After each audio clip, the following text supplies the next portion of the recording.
Hello everyone, welcome to Move Well, Live Well. We've been getting a number of people coming in here with pain in the hamstrings or cramping in the hamstrings or a tightness in the hamstrings when they run. Now running is a movement that involves an upright torso. You have to be up to run. So you're going to have hip flexion, you're going to strike, and then you're going to have hip extension as you propel yourself forward.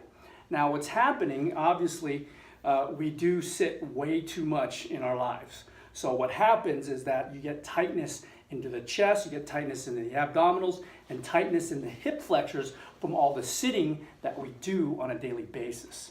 So what happens with this tightness in through here, in the front of the torso, as well as in the hip flexors, these muscles are always turned on or facilitated a lot. So what happens, it inhibits or causes dysfunction. It basically turns off the hamstrings and the glutes that are involved in hip extension.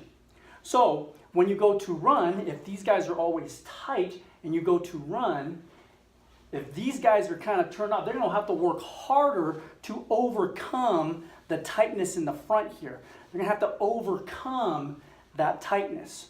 So this is an easy stretch, mobilization, or fix to kind of eliminate or decrease the facilitation here in the hip flexors.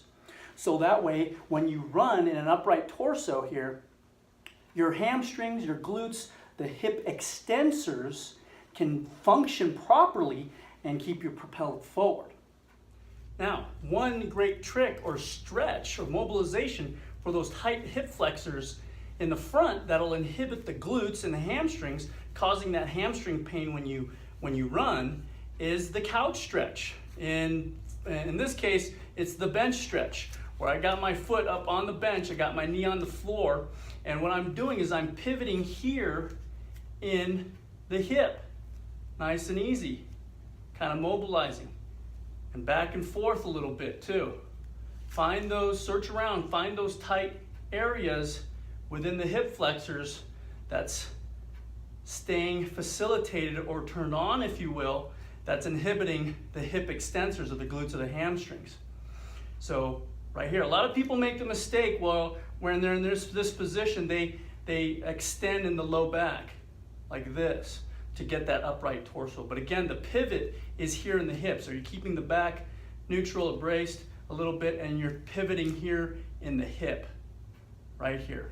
You can even do a contract relax where you can contract the glute, squeeze the butt muscle, and you'll see the hip flexor, or excuse me, the front part of your thigh here will move forward just a little bit just by contracting the glute, and it'll stretch that open. So by doing that before you run, sometimes if you're really, really tight too, even during your run, in between, as you run for a certain amount of distance or whatever, you may have to stop and stretch out that front if you're really, really tight to keep moving you forward. So that way, if these guys, like I said, if these guys are tight, by doing that simple stretch, the couch stretch, in this case the bench stretch, you can use a couch to do that, but if these guys are tight, they're going to inhibit the glute and the hamstring, and it's going to cause that hamstring glute pain, tightness in through, sometimes even a spasm, and sometimes you can get a hamstring pull because it's working so hard, the hamstrings are working so hard against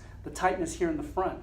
So if these guys are less tight, you're going to be able to hip extend more efficiently. As you run, your hip extension will become better and more efficient, and it's going to put less strain, less work that your hamstrings and glutes will have to do, thereby decreasing that pain and discomfort and tightness within that hamstring and glute.